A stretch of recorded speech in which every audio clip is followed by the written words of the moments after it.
آج رخصت ہو رہی ہے تم سے زہرا یا علی، آج رخصت ہو رہی ہے تم سے زہرا یا علی، پردۂ شب میں میری میت اٹھانا یا علی، آج رخصت ہو رہی ہے تم سے زہرا یا علی، پسلیاں توڑی گئی کیسے یہ بتلاؤں گی میں، حشر کے میدان میں بھی اس حال میں آؤں گی میں، ہاتھ پہلو سے نہ تم میرے ہٹانا یا علی، آج رخصت ہو رہی ہے تم سے زہرا یا علی، کہتی ہے زینب یہ مجھ سے دیکھ کر چہرہ میرا، آپ کے رخسار پر یہ نیل ہے کیسا پرا، میں نے کھایا ہے تماچا مت بتانا یا علی، آج رخصت ہو رہی ہے تم سے زہرا یا علی، وہ مصیبت آپ نے اچھا ہوا دیکھی نہیں، اب میں سیدھے ہاتھ سے تسبیح پڑھ سکتی نہیں، ایسا کن فزنے ہے مارا تازیانہ یا علی، آج رخصت ہو رہی ہے تم سے زہرا یا علی، تازیانے کی اذیت کا اٹھانا ایک طرف، وہ تماچے قتل محسن در جلانا ایک طرف، سب سے مشکل تھا مگر دربار جانا یا علی، آج رخصت ہو رہی ہے تم سے زہرا یا علی، صلوات محمد۔ اللہم صلی علی محمد۔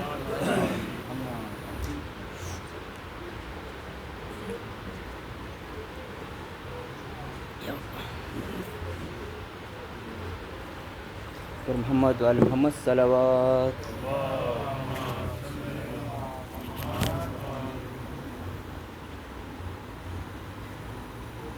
قبر زہرا بنا رہے ہیں علی،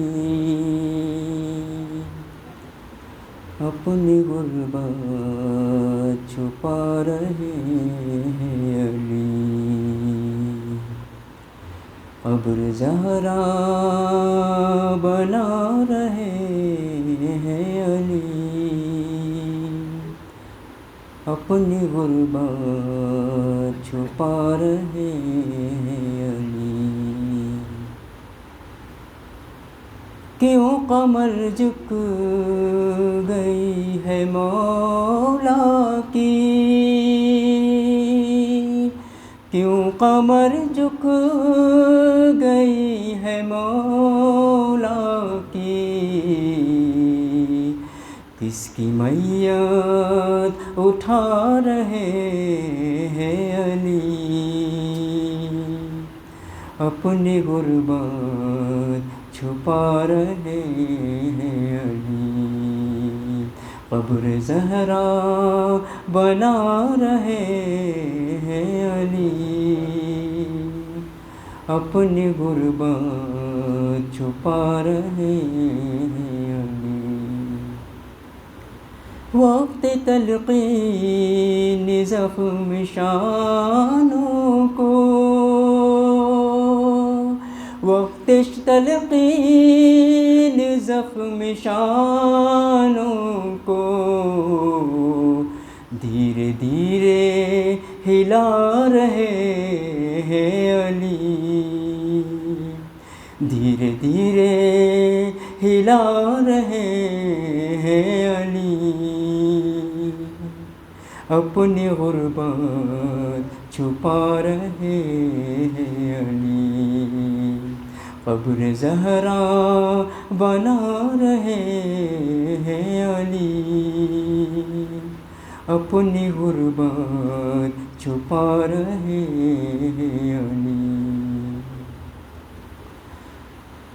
سامنا ہو گیا ہے کنفذ سے، سامنا ہو گیا ہے کنفذ سے، صبر کو آزما رہے ہیں علی، اپنی غربت چھپا رہے ہیں علی، قبر زہرا بنا رہے ہیں علی، اپنی غربت چھپا رہے ہیں علی، اپنی گردن پہ نیل راسی کا، اپنی گردن پہ نیل راسی کا، بیٹیوں سے چھپا رہے ہیں علی، اپنی غربت چھپا رہے ہیں علی، قبر زہرا بنا رہے ہیں علی، اپنی غربت چھپا رہے ہیں علی، دیتے ہیں غسل بیوی بیوی کو، دیتے ہیں غسل بیوی بیوی کو، ہچکیاں لیتے جا رہے ہیں علی، اپنی غربت چھپا رہے ہیں علی، قبر زہرا بنا رہے ہیں علی، اپنی غربت چھپا رہے ہیں علی، بر محمد و آل محمد صلوات۔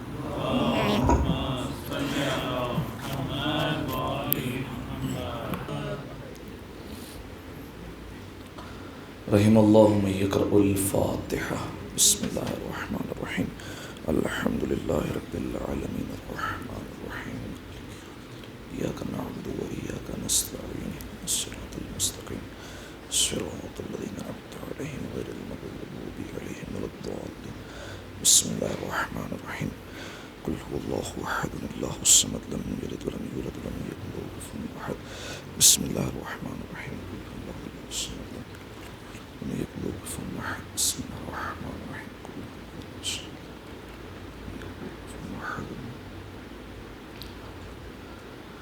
اللهم اغفر للمؤمنين والمؤمنات والمسلمين والمسلمات الأحياء منهم والأموات اللهم تابع بيننا وبينهم بالخيرات إنك مجيب الدعوات إنك على كل شيء قدير برحمتك يا أرحم الراحمين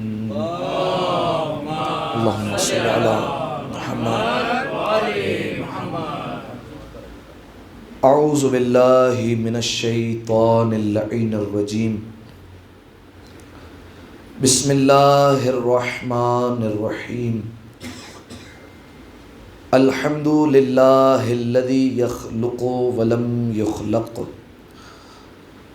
ویرزق ولا یرزق ویطعم ولا یطعم ثم الصلاة والسلام علی عبدک ونبیک وصفیک ورسولک وخیرتک من الخلق ابی القاسم محمد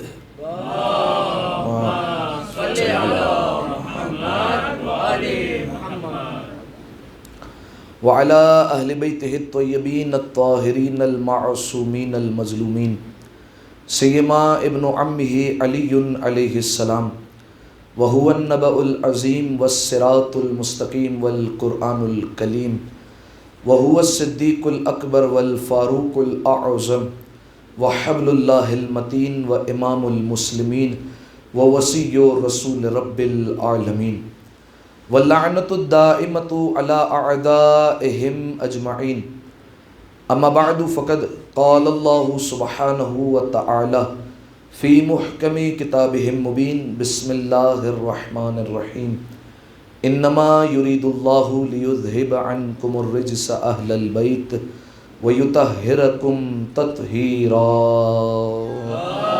اللهم صل على محمد وآل دعائے سلامتی امام زمانہ بسم اللہ الرحمن الرحیم اللہم کل ولیک الحجت ابن الحسن صلواتک علیہ وعلا آبائی فی هذه الساعة وفی کل ساعة ولیا وحافظا وقائدا وناصرا ودلیلا وعینا حتی تسکنہ ارضک طوعا وتمتعہ فیہا طویلا اللہم صلی علی محمد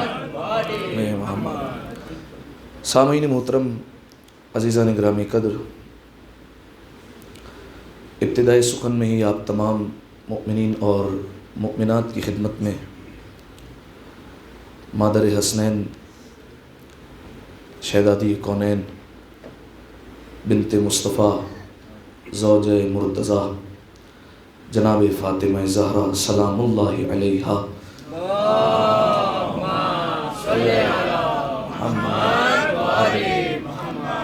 شہادت کی تعزیت اور تسلیت پیش کرتا ہوں، اور بالخصوص سادات کرام کی خدمت میں، رسول اللہ کی خدمت میں، امیر کائنات اور جناب زہرا کی تمام اولاد کی خدمت میں تعزیت اور تسلیت پیش کرنے کے لیے ایک دفعہ مل جل کر بآواز بلند صلوات پڑھ لیں. اللہم صلی علی محمد.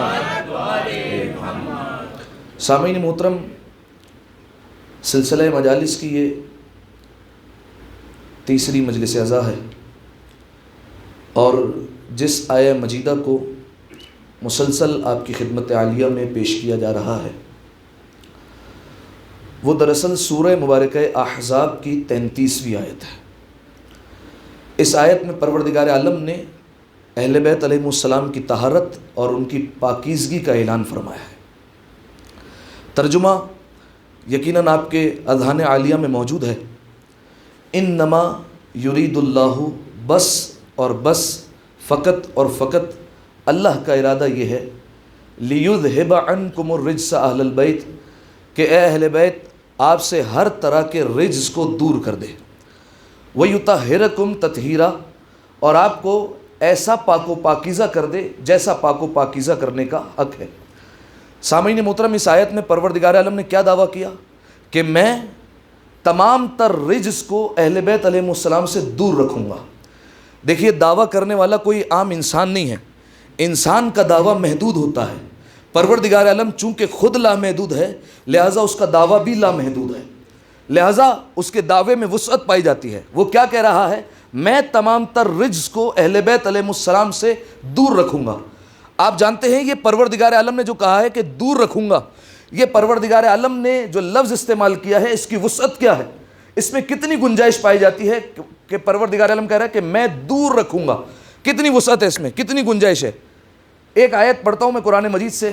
پروردگار عالم نے قرآن مجید میں فرمایا لعل الساعۃ تکون قریبا، کہ شاید قیامت قریب ہے اور آنے والی ہے.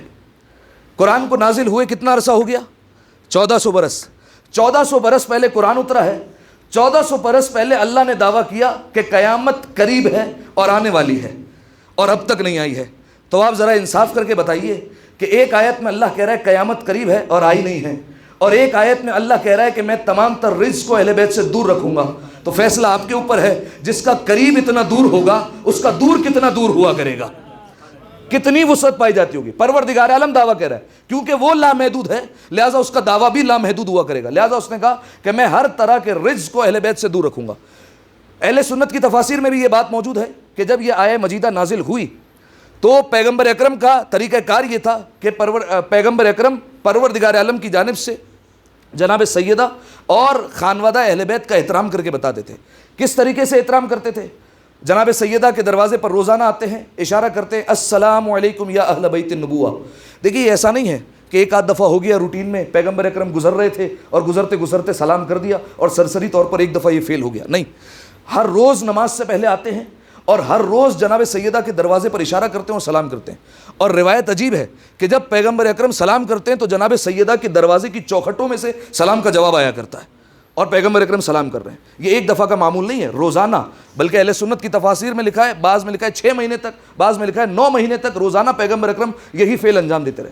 اور کس طریقے سے احترام کیا کہ جناب سیدہ جب بھی آتی ہیں پیغمبر اکرم اپنا مقام چھوڑ دیتے ہیں اور جناب سیدہ کے احترام میں آگے بڑھتے ہیں, ان کے ہاتھوں کو چومتے ہیں, ان کے پیشانی کے درمیان بوسہ دیتے ہیں, وَأَجْلَسَهَا بِمَجْلِسِهِ, اپنی جگہ پر بٹھاتے ہیں پیغمبر اکرم جناب سیدہ کو.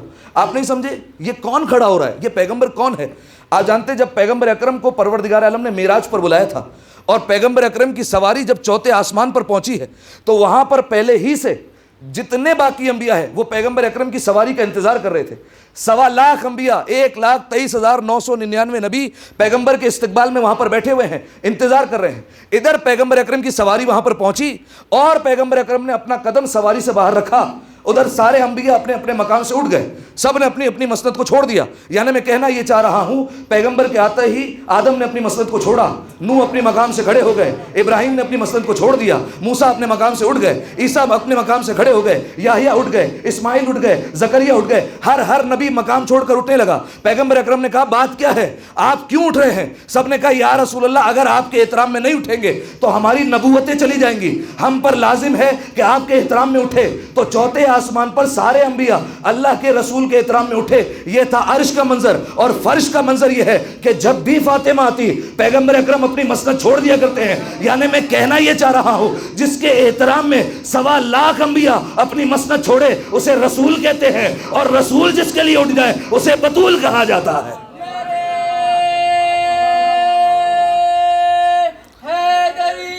یا انصاف کر کے بتانا, فیصلہ کرنا. جب پیغمبر اکرم فرش پر اٹھ رہے ہوں گے تو یہ منظر سارے انبیاء بھی تو دیکھ رہے ہوں گے کہ پیغمبر اکرم اٹھ رہے ہیں جناب سیدہ کے لیے. تو اب انصاف سے بتانا کہ جب پیغمبر اکرم جناب سیدہ کے آتے ہی اٹھتے ہوں گے تو کیا آدم بیٹھے رہتے ہوں گے, کیا نوح بیٹھے رہتے ہوں گے؟ یعنی پیغمبر جب اٹھتے ہیں تو آدم بھی اپنی مسند چھوڑتے ہیں, نوح بھی اپنی مسند چھوڑتے ہیں, ہر نبی مسند چھوڑتا ہے. یعنی فاطمہ کے احترام میں گویا 1.25 لاکھ انبیاء اپنی مسند چھوڑ رہے ہیں. سامعین محترم, یہ پیغمبر اکرم نے اپنی زندگی میں مختلف طریقوں سے احترام کر کے بتایا. ایک اور جو پیغمبر اکرم کی روش تھی اسی سے میں ایک روایت تک جانا چاہ رہا ہوں. پیغمبر اکرم کا طریقہ کار یہ تھا کہ اکثر لوگوں کو جناب سیدہ کے دروازے کی طرف رہنمائی کروایا کرتے تھے, جناب سیدہ کے دروازے پر لوگوں کو بھیجا کرتے تھے. یہ پیغمبر اکرم کا طریقہ کار تھا. میں آپ کے سامنے ایک روایت رکھتا ہوں تاکہ یہ شب شہادت کی مجلس سے ایک پیغام بھی ہو جائے اور روایت بھی آپ محفوظ کر لیں. روایت کرنے والے ہیں جناب جابر ابن عبداللہ انصاری. جناب جابر کون ہیں؟ کربلا کے پہلے زائر ہیں, حدیث قصہ کے راوی ہیں. حدیث قصہ آج جو ہم پڑھتے ہیں وہ انہی کی بدولت ہے, انہی کے ذریعے سے ہم تک پہنچی ہے. جناب جابر 5 اماموں تک کا دور دیکھا ہے انہوں نے, ہر امام کے ساتھ رہے ہیں. اتنا بڑا مقام جناب جابر کا. جناب جابر ہے روایت کرنے والے, توجہ چاہ رہا ہوں. جناب جابر کہتے ہیں کہ عصر کی نماز ہم نے رسول اللہ کے پیچھے پڑھی اور جب نماز سے فارغ ہوئے تو پیغمبر اکرم کا طریقہ کار یہ تھا کہ نماز کے بعد تھوڑی دیر بیٹھ جایا کرتے تھے, اور جتنے اصحاب ہیں وہ سارے کے سارے پیغمبر اکرم کے دائیں بائیں آ کر بیٹھ جایا کرتے تھے. جتنے جو پروانہ رسالت تھے وہ پیغمبر اکرم کے آ کے قریب میں بیٹھا کرتے تھے. جناب جابر کہتے ہیں کہ ایک دن ایسا ہوا, ہم نے دیکھا کہ دروازے سے مہاجروں میں سے ایک عرب داخل ہوا. چونکہ رسول اللہ ہے مدینہ سے, ایک عرب داخل ہوا, مہاجر تھا یعنی ہجرت کر کے آیا ہے مکہ سے. جیسے ہی وہ مسجد میں داخل ہوا اس کا حال یہ ہے کہ اس سے چلا نہیں جا رہا, یعنی اتنا کمزور ہو چکا ہے کہ کبھی بیٹھ جاتا ہے, کبھی کھڑا ہوتا ہے تو سہارا لیتا ہے, پھر تھک ہار کر بیٹھ جاتا ہے, اور چلتا ہے تو لڑکھڑا کر چل رہا ہے، یہ اس کی حالت ہے۔ لباس اس کا پھٹا ہوا ہے، جگہ جگہ سے اس کے لباس میں یا تو پیوند لگے ہوئے ہیں یا لباس جگہ جگہ سے پھٹ چکا ہے، مکمل طور پر تار تار ہو چکا ہے لباس، اور چہرے سے پتہ چلتا ہے، جناب جابر کہہ رہے ہیں کہ وہ بھوکا ہے کئی دن سے اور اس نے کھانا نہیں کھایا۔ آیا مسجد میں، دیکھا رسول اللہ بیٹھے ہیں درمیان میں، فوراً وہیں سے آواز دیتا ہے یا نبی اللہ انا جائع الکبد فاطعمنی وآری الجسد فاکسنی وفقیر فارشنی۔ وہیں سے آواز دے کر کہتا ہے اے نبی خدا، میں بھوکا ہوں، مجھے کھانا کھلا دیجیے، میں بے لباس ہوں، آپ مجھے ذرا لباس عطا کر دیں، یا رسول اللہ فقیر ہوں، غنی کر دیجیے، کچھ عطا کر دیں مجھے۔ کائنات کا رسول ہے، آج تک کسی کو خالی ہاتھ نہیں لوٹایا، لیکن رسول اللہ نے فوراً پلٹ کر جملہ کہا ما اجد لک شیئا، میرے پاس تجھے دینے کے لیے کچھ بھی نہیں ہے۔ یہ کون ہے؟ رحمت للعالمین۔ یہ وہ نبی ہے جسے اگر پتھر مارے جائے تو ہاتھ اٹھا کر دعائیں دیتا ہے۔ یہ وہ نبی ہے کہ پہلے دوسروں کو کھلاتا ہے، خود کھانا کھایا کرتا ہے۔ آج اس نبی کی روش کو کیا ہو گیا کہ فوراً کہہ رہا ہے کہ میرے پاس کچھ دینے کے لیے نہیں ہے۔ پیغمبر اکرم کہیں نہ کہیں سے اصحاب سے پوچھ کر دلوا دیا کرتے تھے، آج پہلے منع کر دیا کہ کچھ دینے کے لیے نہیں ہے۔ جیسے ہی منع کیا تو مسجد میں سکتہ گزر گیا کہ رحمت للعالمین نبی کو کیا ہو گیا ہے۔ جب سب خاموش تھے اور وہ فقیر پلٹنے لگا، جانے لگا مایوس ہو کر، تو پیغمبر اکرم نے روک لیا اور کہا رک جا، وَلَكِنَّ الدَّالَّ إِلَى الْخَيْرِ كَفَاعِلِهِ، فرمایا میرے پاس کچھ نہیں ہے، لیکن خیر کی طرف رہنمائی کرنے والا ویسا ہی ہوتا ہے جیسے اس نے خیر کو انجام دیا ہے۔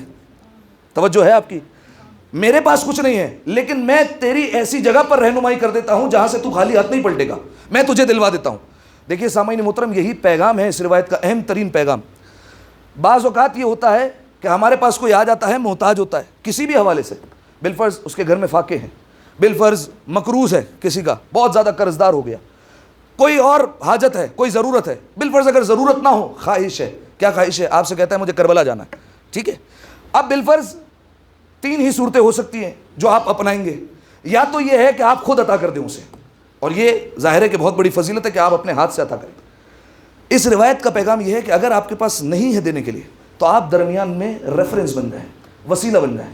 رسول اللہ نے منع کیا کہ نہیں ہے لیکن خالی ہاتھ نہیں لوٹایا، رسول اللہ درمیان میں وسیلہ بنے ہیں کہ میں وسیلہ بن جاتا ہوں اور پھر عطا کروا دیتا ہوں، پھر میں دلوا دیتا ہوں۔ تو ہمارے پاس کئی مرتبہ ایسا ہوتا ہے کہ بندے آتے ہیں مانگنے کے لیے، کسی بھی اعتبار سے ہم کام نہیں کر سکتے، لیکن ہم جانتے ہیں کہ فلاں بندہ ہے وہ ہمارے کہنے پر کام کر دے گا، ہماری ایک فون کال سے اس بندے کا بگڑتا کام بن جائے گا، تو آپ پر لازم ہے کہ درمیان میں وسیلہ بن جائے، اس کا کام کروا دیں۔ رسول اللہ کیا کہہ رہے ہیں، اس کا اجر کیا ہے؟ رسول اللہ نے کہا وہی ثواب ملے گا جو اس نیکی انجام دینے والے کو مل رہا ہے، ٹھیک ہے؟ وہی ثواب تمہیں مل جائے گا۔ اور تیسری صورت کیا ہو سکتی ہے؟ اگر آپ کے پاس نہیں ہے اور آپ ریفرنس بھی نہیں بن سکتے تو پھر سیدھی بات ہے آپ منع کریں گے، لیکن بعض اوقات لوگ منع بھی ایسے کرتے ہیں کہ احسان کر رہے ہیں اور دل آزاری کرتے ہیں۔ یاد رکھیے گا روایت میں بیان کیا گیا مومن کی حرمت خانہ کعبہ سے زیادہ ہے۔ اگر کسی نے مومن کی دل آزاری کی، ایسا ہے جیسے خانہ کعبہ کو گرا دیا۔ اب آپ کے سامنے کوئی بندہ آ جائے اور آپ کو بتایا جائے کہ اس بندے نے خانہ کعبہ کو گرا دیا، آپ کیا حل کریں گے؟ آپ اس سے زندگی بھر ملاقات کریں گے؟ خانہ کعبہ کو گرا دیا۔ لہٰذا روایت میں بیان کیا گیا مومن کی حرمت اتنی ہے کہ اگر اس کی دل آزاری کی جائے گویا ایسا ہی ہے جیسے خانہ کعبہ کو گرا دیا تم نے۔ تو سامعین محترم، رسول اللہ کے پاس آیا، یا رسول اللہ کھانا دے دیں، لباس دے دیں، اور فقیر ہوں، کچھ عطا کر دیجیے اپنے پاس سے۔ رسول اللہ نے کہا دیکھو میرے پاس کچھ نہیں ہے لیکن میں تمہاری رہنمائی کر دیتا ہوں خیر کی طرف، اور خیر کو انجام دینے والا ویسا ہی ہے جیسے اس نے خیر کو جو ہے وہ انجام دیا ہے، خیر کی طرف رہنمائی کرنے والا ویسا ہی ہے۔ کہا یا رسول اللہ کہاں جاؤں؟ کہا اس دروازے پر چلے جاؤ، اس گھر پر چلے جاؤ کہ جس گھر والے اللہ اور رسول سے محبت کرتے ہیں اور اللہ اور رسول اس گھر والوں سے محبت کرتا ہے، اس دروازے پر چلے جاؤ۔ فقیر نے دیکھا مسجد میں آنکھیں اٹھا کر کہ یا رسول اللہ اتنے سارے دروازے ہیں، کس دروازے پر جانا ہے اور کس دروازے پر جاؤں؟ کہا انطلق الی حجرت فاطمہ، جاؤ فاطمہ کے دروازے پر چلے جاؤ، پہنچو وہاں پر۔ یا رسول اللہ فاطمہ کا دروازہ کون سا ہے؟ رسول اللہ نے آواز دی جناب بلال کو، بلال ذرا اسے اپنے ساتھ لے کر جانا اور فاطمہ کے حجرے پر پہنچا دو، وہاں سے تمہاری حاجت روائی ہو جائے گی اور تمہیں عطا ہو جائے گا۔ بڑا خوش ہوا۔ اچھا جب یہ چلا ہے نا، رسول اللہ جانتے ہیں کہ 3 دن سے جناب فاطمہ کے گھر میں فاقے ہیں، نہ جناب فاطمہ نے کھایا ہے، نہ امیر کائنات نے کچھ کھایا ہے، نہ امام حسن نہ امام حسین، لیکن رسول اللہ پھر بھی فاطمہ کے دروازے پر بھیج رہے ہیں۔ یعنی بتانا یہ چاہ رہے ہیں کہ فاطمہ اس ہستی کو کہا جاتا ہے خود تو بھوکی رہ جائے گی لیکن دوسروں کو کبھی بھوکا نہیں دیکھ سکتی ہے، عطا کرے گی۔ میں توجہ چاہ رہا ہوں، اگر آپ لوگ تھوڑا سا جڑ جائیں شب شہادت کی مجلس سے، اگر تھوڑا سا آپ میرے ساتھ ہو جائیں۔ تو آیا اس دروازے پر اور آ کر فوراً سلام کیا، السلام علیکم یا اہل بیت النبوہ، جیسے سلام کیا جناب سیدہ نے اندر سے جواب دیا اور کہا من انتا، کون ہو؟ جناب بلال نے کہا کہ بی بی آپ کے بابا کے پاس آیا تھا، آپ سے کچھ مانگنے کے لیے آیا تھا۔ بی بی نے کہا کہو کیا مانگتے ہو؟ فوراً کہنے لگا بی بی کھانا نہیں ہے آپ کھانا عطا کر دیں، لباس نہیں ہے ایک لباس دے دیں، اور بی بی فقیر ہوں تو کچھ عطا کر دیں۔ اب جناب سیدہ جانتی ہیں گھر میں کچھ نہیں ہے اور یہ بھی سمجھ رہی ہے بابا نے کیوں بھیجا ہے، فوراً اندر آئی گھر میں دیکھنے کے لیے کہ کچھ مل جائے، لیکن جناب سیدہ کو کچھ نہیں ملا۔ بالآخر جناب سیدہ کی نظریں گئی اس بچھونے پر جس پر امام حسن اور امام حسین سو رہے تھے۔ گوسفند کی کھال ہے جس پر امام حسن اور امام حسین سوتے ہیں۔ میں پہلی مجلس میں عرض کر چکا ہوں یہ بی بی کون ہے؟ جو فدق کی مالک کا ہے، فدق کی ملکیت کتنی ہے وہ بھی آپ کو بتا چکا ہوں۔ بچے کہاں سو رہے ہیں؟ گوسفند کی کھال پر سو رہے ہیں، ٹھیک ہے؟ اور نہ صرف اتنا بلکہ یہ وہی بچھونا ہے جس پر کسی وقت جانور چارہ کھایا کرتا ہے، ایک وقت میں حسنین سویا بھی کرتے ہیں، یہ وہ بچھونا ہے۔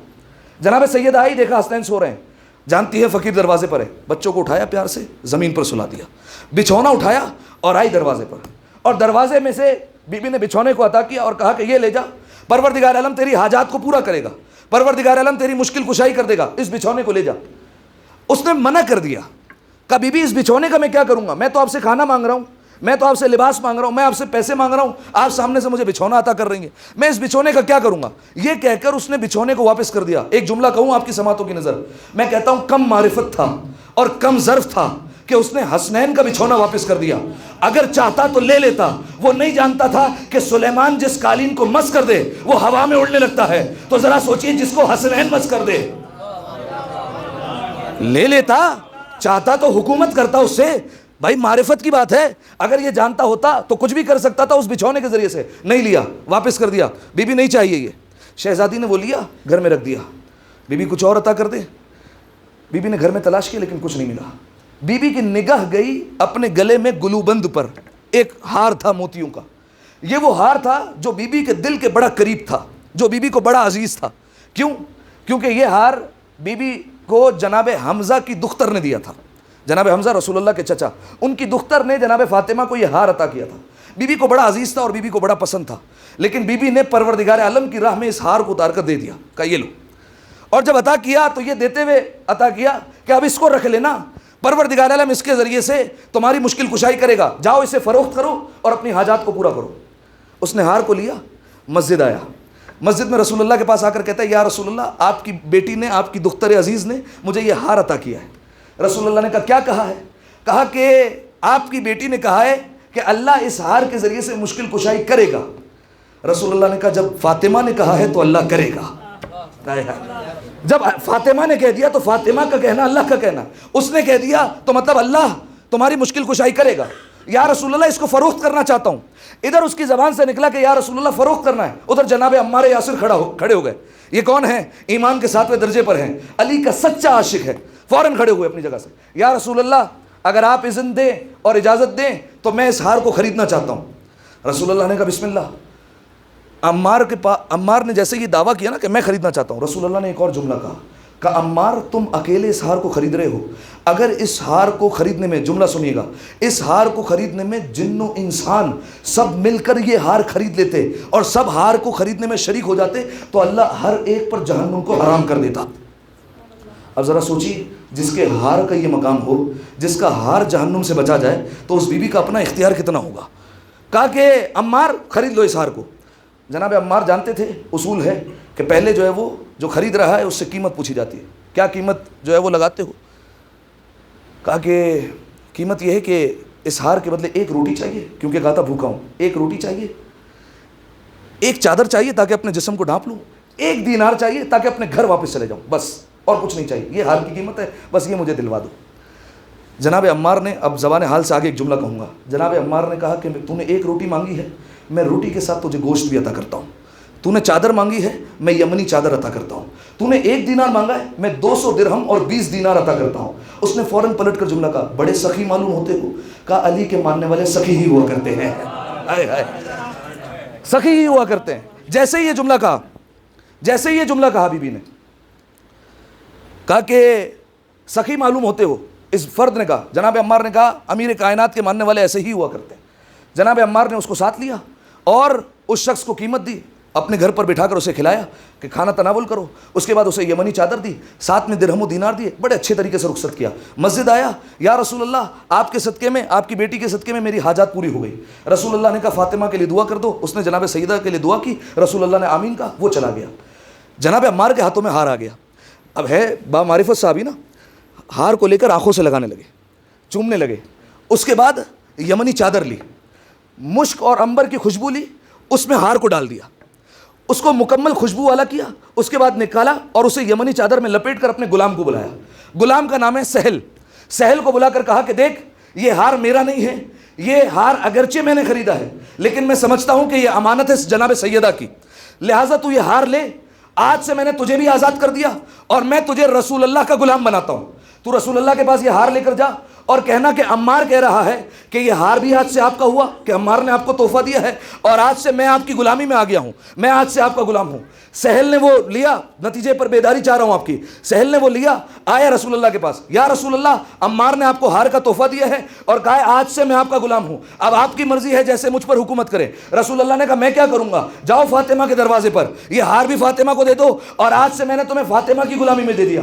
آیا جناب سیدہ کے دروازے پر اور دستک دے کر کہتا ہے بی بی ہار لے کر آیا ہوں اور خود اپنے آپ کو آپ کی غلامی میں پیش کر رہا ہوں. بی بی نے کہا کس نے ہار دیا ہے, مکمل تفصیل بیان کی کہ رسول اللہ نے ہار بھیجا ہے. بی بی نے ہار لے لیا اور کہا میں نے جا تجھے آزاد کر دیا. غلام زور سے ہنسا. بی بی نے کہا ہنسنے کی وجہ کیا ہے, کہا ہار کی برکت پہ ہنس رہا ہوں, بھوکے کو کھانا بھی کھلاتا ہے, بے لباس کو لباس بھی دیتا ہے, بے لباس کو لباس عطا کرتا ہے, فقیر کو غنی کرتا ہے, غلام کو آزاد کرتا ہے, اور جس کا ہار ہوتا ہے پلٹ کر اسی کے پاس واپس آ جاتا ہے. ہائے ہائے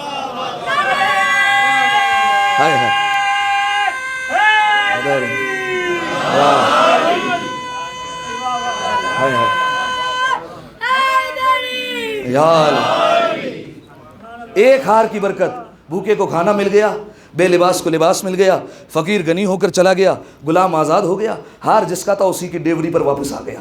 یہ ہے ہار کی برکت. تو سامعین محترم, کہنے کا مقصد یہ ہے کہ آیت تطہیر کے نازل ہونے کے بعد پیغمبر اکرم نے بارہا احترام کر کے بتایا جناب سیدہ کا. اب انصاف سے ایک بات سوچیے گا, یہ سارا واقعہ کہاں ہو رہا تھا؟ مسجد میں. مسجد میں صحابی تو بیٹھے ہوں گے نا سارے, وہ بھی سب بیٹھے ہوئے تھے. وہ سب دیکھ رہے ہوں گے کہ پیغمبر اکرم کس طریقے سے احترام کرتے ہیں. فاطمہ کے دروازے پر جاتے ہیں, جھکتے ہیں, سلام کرتے ہیں, جناب سید آتی ہیں تو اپنی جگہ چھوڑ دیتے ہیں, مسند پر بٹھا دیتے ہیں, اور اس طریقے سے محتاجوں کو فاطمہ کے دروازوں کا تعارف کرواتے ہیں. سارے صحابی دیکھ رہے تھے نا. پھر یہ ان پر سوال نہیں آئے گا اور اعتراض نہیں آئے گا کہ رسول کو گزرے ہوئے 3 دن ہوئے تھے, تمہاری غیرتوں کو کیا ہو گیا تھا؟ 3 دن تو گزرے تھے. کوئی سقیفہ پہنچ گیا, کوئی جا کر وہاں پر خلیفہ کا انتخاب کر رہا ہے, کوئی جناب فاطمہ کے دروازے پر جمع ہو گیا, کوئی بی بی کو دربار میں جھٹلا رہا ہے. یہ 3 دن میں ایسا کیا ہو گیا؟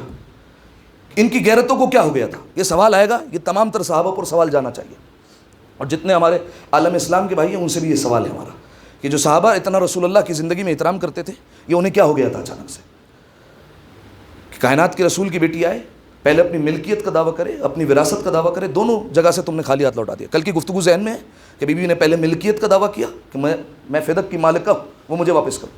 جب اس بات کا انکار کیا کہ نہ ہم آپ کے بابا کی تحریر کو مانتے اور نہ ہم آپ کو مالک مانتے ہیں, بی بی نے کہا مالک نہیں مانتے, وارث تو مانتے ہو, وراثت دو اپنے بابا کی. انہوں نے اس کا بھی انکار کیا. اب جب یہاں پر انکار ہوا نا, اب بی بی نے یہاں پر خطبے کا آغاز کیا.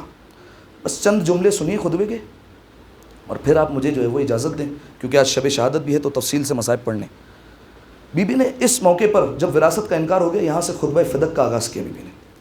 بی بی نے کہا بسم اللہ الرحمن الرحیم, الحمدللہ علی ما انعم ولہ الشکر علی ما الہم. تمام تعریفیں, حمد کا انداز دیکھیے گا بی بی کا, تمام تعریفیں اس اللہ کے لیے ہیں کہ جس نے ہم پر نعمتیں نازل کی, اور شکر بھی اسی کا ہے کہ اس نے ہمارے خاندان کو اپنے الہام کے لیے منتخب کیا. ایک ہوتا ہے وہی میں فرشتہ براہ راست آتا ہے, ایک ہوتا ہے الہام کے پروردگار عالم دل میں خیال ڈال دے. کہا پروردگار عالم نے ہمارے خاندان کو الہام کے لیے چنا, اور پروردگار عالم نے ہم پر نعمتیں نازل کی. توجہ چاہ رہا ہوں, دیکھیے سامعین محترم, بی بی نے نعمتوں پر تعریف کی ہے. نعمت کا قاعدہ کیا ہوتا ہے, نعمت کا اصول کیا ہے, نعمت کا قانون یہ ہے, نعمت کا ضابطہ یہ ہے کہ نعمت پروردگار عالم وہاں سے بیچتا ہے اور شکریہ یہاں سے جاتا ہے. ایسا ہی ہے, نعمت وہاں سے آتی ہے, شکریہ یہاں سے جاتا ہے. پروردگار عالم نعمت وہاں سے دیتا ہے، بندہ یہاں سے شکریہ بیچتا ہے۔ آدم پر نعمت وہاں سے آئی، شکریہ یہاں سے گیا۔ نوح پر نعمت وہاں سے آئی، شکریہ یہاں سے گیا۔ ابراہیم پر نعمت وہاں سے آئی، شکریہ یہاں سے گیا۔ موسیٰ پر نعمت وہاں سے آئی، شکریہ یہاں سے گیا۔ عیسیٰ پر نعمت وہاں سے آئی، شکریہ یہاں سے گیا۔ اسماعیل پر نعمت وہاں سے اتری، شکریہ یہاں سے جاتا رہا۔ یحییٰ پر نعمت وہاں سے آتی رہی، شکریہ یہاں سے جاتا رہا۔ زکریا پر نعمت وہاں سے آئی، شکریہ یہاں سے گیا۔ بس ایک در فاطمہ ملا، اس کا کمال یہ تھا کہ روٹیاں یہاں سے جاتی رہی، شکریہ وہاں سے آتا رہا۔ ایک اس دروازے کا کمال ہے، یہاں پر آ کر تمام قانون ٹوٹ جایا کرتے ہیں۔ جنت سے آج سے پہلے کسی کا لباس آیا نہیں آیا، اس دروازے کے لیے اترا۔ کیا کبھی ستارہ کسی چوکھٹ پر اترا؟ نہیں اترا، لیکن در فاطمہ کے لیے قانون ٹوٹ گیا۔ بالکل اسی طریقے سے یہ نعمت کا قانون بھی یہاں پر بدل گیا۔ نعمت عموماً وہاں سے آتی ہے، شکریہ یہاں سے جاتا ہے، لیکن کمال یہ ہے کہ جناب سیدہ کے ہاتھوں کی روٹیاں یہاں سے گئی اور شکریہ وہاں سے پروردگار عالم کا آیا۔ اچھا، روٹیاں کس کس کی گئی؟ 5 روٹیاں گئی تھی، کس کس کی گئی؟ سورہ دہر،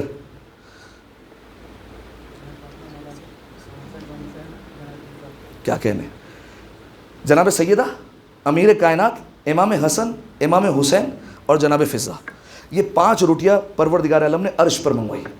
عرش پر کیوں منگوائی یہ نہیں پتا، کس لیے منگائی، کیا راز ہے یہ بھی کسی کو نہیں پتا، روایت اس حوالے سے موجود نہیں ہے، لیکن علماء بیان کرتے ہیں کہ پروردگار عالم نے یہ روٹیاں جنت کے لیے منگوائی ہے۔ اب میرا دل کہتا ہے، میرا خیال ہے، میں اپنی طرف سے ایک جملہ کہہ رہا ہوں، یہ کسی روایت کا جملہ نہیں ہے، میں اپنی خیال سے جو ہے وہ اور تخیل سے ایک جملہ کہنے لگا ہوں۔ پروردگار عالم نے یہ روٹیاں منگوائی ہے جنت کے لیے، کیوں؟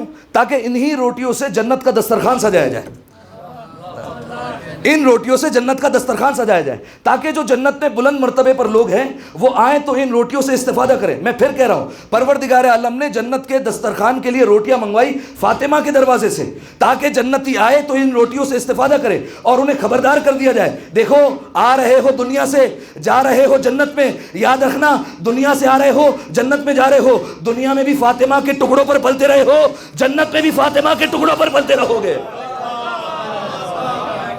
وہاں پر بھی ٹکڑوں پر پلتے ہوئے آئے ہو، یہاں پر بھی انہی کے ٹکڑوں پہ پلنا ہوگا۔ دنیا بھی انہی کی ہے، آخرت کا عالم بھی انہی کا ہے۔ لہٰذا سامعین محترم، پہلا جملہ بی بی نے کہا الحمدللہ علی ما انعم ولہ الشکر علی ما انعم، تمام تعریفیں اس نے نعمتیں نازل کی۔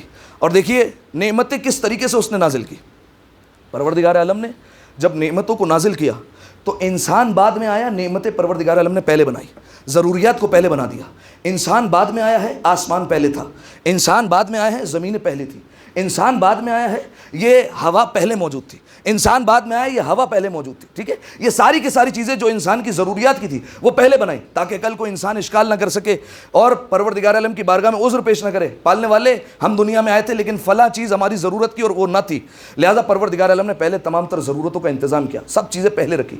اور اس کے بعد بی بی نے کہا کہ پروردگار عالم کا کرم یہ ہے کہ اس نے ساری چیزیں بڑھ بڑھ کر عطا کی، دگنی عطا کی۔ ایک آنکھ دیکھنے کے لیے کافی تھی، وہ چاہتا تو ایک آنکھ رکھتا، اس نے 2 آنکھیں دی، وہ چاہتا تو ایک ہاتھ دیتا، اس نے 2 ہاتھ دیے، وہ چاہتا تو ایک پیر دیتا، اس نے 2 پیر عطا کیے، وہ چاہتا تو ایک کان دیتا، اس نے 2 کان عطا کیے۔ کہا ہر چیز تمہیں دگنی عطا کی اور تمہارے مانگنے سے پہلے تمہیں بڑھ کر دیا ہے۔ اور اس کے بعد بی بی نے عجیب جملہ کہا کہ اس پروردگار عالم کا کمال یہ، حمد کا طریقہ دیکھیے گا، اس پروردگار عالم کا کمال یہ ہے کہ جب وہ چیزیں بناتا ہے تو وہ بغیر کسی چیز کے چیزیں بنا لیتا ہے۔ اس نے جب کائنات کی ابتدا کی اور چیزیں بنانا شروع کی تو کیا کوئی پہلے چیز موجود تھی جو اس نے بنانا شروع کیا؟ دیکھیے انسان کے اور پروردگار عالم کے بنانے میں یہی فرق ہے، انسان جب بناتا ہے تو کوئی چیز موجود ہوگی پھر بنائے گا۔ یہ اگر ممبر بنے گا تو پہلے لکڑی موجود ہونی چاہیے، یہ مائک اگر بنے گا تو پہلے لوہا موجود ہونا چاہیے۔ یہ انسان اور رحمان کے بنانے میں فرق ہے، اور انسان ہے ناقص، بناتا ہے تو غلطیاں کر جاتا ہے، کتنی مرتبہ خراب بنا دیتا ہے، لیکن وہ پروردگار عالم کامل ہے، بغیر چیز کے بناتا ہے اور اتنا خوبصورت بناتا ہے کہ نام محمد رکھ دیتا ہے۔ یہ اس کا کمال ہے، پہلی مرتبہ بناتا ہے اور نام محمد رکھ دیتا ہے، یہ اس کا کمال ہے۔ لہٰذا بغیر چیز کے اس نے چیزوں کی ابتدا کی۔ اور انسان اور رحمان کے بنانے میں یہی فرق ہے کہ انسان اگر مٹی سے بناتا ہے تو برتن بناتا ہے، اور پروردگار عالم مٹی سے بناتا ہے تو ہم جیسا انسان بناتا ہے۔ انسان بناتا ہے تو تصویریں بناتا ہے، پروردگار عالم کا بھی لقب مصور ہے، وہ بھی تصویریں بناتا ہے، لیکن انسانوں کی تصویریں بے جان ہوتی ہے، اس کی تصویریں کیسی ہے؟ جو چلتی بھی ہے، بولتی بھی ہے، دیکھتی بھی ہے، سنتی بھی ہے، یہ اس کی تصویروں کا کمال ہے۔ لہٰذا بی بی نے کہا یہ پروردگار عالم کا کمال ہے کہ وہ بناتا ہے تو بغیر چیزوں کے ابتدا کرتا ہے، بغیر شے کے ابتدا کرتا ہے، لا شے سے چیزوں کو وجود میں لے کر آتا ہے۔ دیکھیے آل محمد نے جس طریقے سے توحید کو سمجھایا نا، ویسے کسی نے نہیں سمجھایا جس طریقے سے آل محمد نے سمجھایا۔ چھٹے امام امام جعفر صادق علیہ الصلوۃ والسلام، اللہم صلی علی محمد۔ آپ جانتے چھٹے امام کا دور وہ ہے کہ جس میں علم دین کو بہت زیادہ فروغ ملا، بہت زیادہ علم پھیلا۔ امام کے پاس بڑے بڑے دہری آئے، امام سے سوالات کیا کرتے تھے توحید کے حوالے سے، اور جتنے ہم یہاں پر بیٹھے ہیں ہم سب کی ذمہ داری ہے کہ جو امام نے توحید کے حوالے سے روایت بیان کی ہے انہیں پڑھیں یا انہیں سنیں۔ باقاعدہ طور پر کتابیں ہیں، توحید مفضل 4 جلدوں پر کتاب ہے، اس میں امام نے توحید کے حوالے سے ہی گفتگو کی ہے، صرف جانوروں کی خلقت پر بات کی، انسانوں کی خلقت پر بات کی امام نے، ٹھیک ہے، کس طریقے سے توحید کو سمجھایا آل محمد نے۔ چھٹے امام کے پاس ایک شخص آیا اور آ کر کہنے لگا کہ پروردگار عالم کے وجود پر کیا دلیل ہے؟ تھوڑی سی مشکل بات ہے اگر آپ سمجھ پائیں۔ کہا کہ پروردگار عالم کے وجود پر کیا دلیل ہے؟ اللہ موجود ہے، اس کی کیا دلیل ہے؟ چھٹے امام نے فرمایا کہ تیرا وجود اللہ کے وجود پر دلیل ہے، تو ہے اس کا مطلب اللہ بھی ہے۔ اس نے کہا یہ کیا بات ہو گئی کہ میرا وجود اللہ کے وجود پر کیسی دلیل ہوگا؟ امام نے کہا دیکھ 2 ہی صورتیں ہیں کہ تو کیسے وجود میں آیا، یا تو نے اپنے آپ کو خود پیدا کیا ہے یا تجھے تیرے علاوہ کسی اور نے بنایا ہے، ٹھیک ہے؟ کیا کہا امام نے؟ 2 ہی صورتیں ہیں، یا تو تجھے کسی اور نے بنایا ہے یا تو نے اپنے آپ کو خود خلق کیا ہے۔ امام نے کہا اگر تو یہ کہتا ہے کہ میں نے اپنے آپ کو خود بنایا ہے تو امام نے کہا کہ تیرے وجود سے پہلے تیرا وجود ہونا ضروری تھا، تیرا وجود پہلے ہوگا تبھی تو اپنے آپ کو بنا سکے گا، اور یہ محال ہے، ہو ہی نہیں سکتا کہ ایک انسان سے پہلے ایک انسان وہی ہو جو اپنے آپ کو خلق کر رہا ہے۔ امام نے کہا یہ تو نہیں ہو سکتا، اس کا مطلب یہ ہے کہ تجھے کسی اور نے بنایا ہے۔ امام نے کہا جب یہ طے ہو گیا کہ تجھے کسی اور نے بنایا تو اس کا مطلب یہ ہے کہ 2 صورتیں ہو سکتی ہیں، یا تجھے جو کسی اور نے بنایا یا وہ تیرے جیسا ہے یا وہ تیرے جیسا نہیں ہے۔ اگر وہ تیرے جیسا ہے تو وہ اپنے وجود میں خود محتاج ہے، اور پروردگار عالم محتاج نہیں ہو سکتا، خدا کبھی بھی کسی کا محتاج نہیں ہوا ہے، لہٰذا جس نے تجھے بنایا ہے وہ محتاج نہیں ہے۔ امام نے کہا وہ سوچ کیسا ہوگا، سوچ ذرا وہ کیسا ہے، تیرے پاس ہاتھ ہے وہ بغیر ہاتھ کا ہے، تیرے پاس پیر ہے وہ بغیر پیروں کا ہے، تیرے پاس آنکھ ہے وہ بغیر آنکھوں کے دیکھتا ہے، تیرے پاس زبان ہے وہ بغیر زبان کے متکلم ہے، تیرے پاس کان ہے وہ بغیر کانوں کے سنتا ہے، تو نہیں تھا وہ تھا، تو نہیں ہوگا وہ ہوگا، تو سوچ ایسا ہی تیرا خدا ہوگا۔ کتنی خوبصورتی سے امام نے توحید کو بیان کر دیا۔ اس کے بعد امام سے کہنے لگا مولا ذرا بیان کیجئے، آپ نے کہا کہ پروردگار عالم محتاج نہیں ہو سکتا، انسان مجبور ہے یا مختار ہے؟ امام نے کہا کھڑے ہو جا، اپنے مقام سے کھڑا ہوا۔ امام نے کہا ایک پیر اٹھا، اس نے اپنا ایک پیر اٹھایا۔ امام نے کہا اب دوسرا بھی اٹھا، کہ فرزند رسول دوسرا نہیں اٹھا سکتا۔ امام نے کہا کیوں؟ کہا دوسرا اٹھاؤں گا تو گر جاؤں گا۔ امام نے کہا مطلب ایک پیر اٹھانے جتنا تو مختار ہے اور دوسرا پیر نہیں اٹھا سکتا اتنا تو مجبور ہے، آدھے معاملے میں تو مجبور ہے، آدھے معاملے میں تو مختار ہے۔ امام نے کہا ایک پیر تو اٹھا سکتا ہے، ایک پیر نہیں اٹھا سکتا، یعنی امام نے سمجھایا یہ کہ جو دونوں پیر نہیں اٹھا سکتا وہ مجبور ہے۔ تو اب اس کا الٹا کر لیجئے، جو دونوں پیر بیک وقت اٹھا سکتا ہو وہ مختار ہے۔ اب اگر آپ کی تاریخ پر نظریں ہوں تو میں خیبر کے میدان میں آپ کو لے کر چلتا ہوں۔ خیبر کے میدان میں کچھ لوگ رسول اللہ کے پاس دوڑتے دوڑتے آئے، یا رسول اللہ کمال ہو گیا۔ رسول نے کہا کیا بات ہے؟ کہا یا رسول اللہ ابھی ہم دیکھ کر آئے ہیں، علی نے پورا باب خیبر 2 انگلیوں سے اکھاڑ کر پھینک دیا اور باب خیبر کو ہاتھوں پر اٹھایا ہوا ہے۔ رسول اللہ نے کہا کمال یہ ہے تم ہاتھوں کو دیکھ رہے ہو، میں پیروں کو دیکھ رہا ہوں، علی کے دونوں پیر بھی ہوا میں ہیں، علی کے دونوں پیر ہوا میں ہیں۔ اب بھی جو نہیں پہنچا ہے اس کی نظر یہ مصرے کرتا ہوں۔ آپ جانتے ہیں نا یہ لا آف گریویٹی یہ کیا ہے کہ جو چیز اوپر جائے گی وہ نیچے ضرور آئے گی، ٹھیک ہے؟ نیوٹن استاد نے یہ بیان فرمایا، ٹھیک ہے؟ جو چیز جائے گی وہ نیچے آئے گی۔ تو اب کیا وجہ ہے کہ امیر المومنین اپنے دونوں قدموں سمیت اوپر کھڑے ہوئے ہیں، ہوا میں ہیں، اور زمین اپنی طرف کھینچ نہیں رہی ہے؟ شاعر کہتا ہے کہتے ہیں کہ زمین کی کشش کا ہے یہ اثر، کہتے ہیں کہ زمین کی کشش کا ہے یہ اثر، ہر چیز کھنچ کے آتی ہے خود فرش خاک پر، پھر کیوں علی کھڑے تھے ہوا میں بکر و فر، پوچھوں زمین سے تو کہے گی یہ الحذر، کھینچوں علی کو مجھ میں کہاں اتنی تاب ہے، میں ہوں تراب اور علی بو تراب ہے۔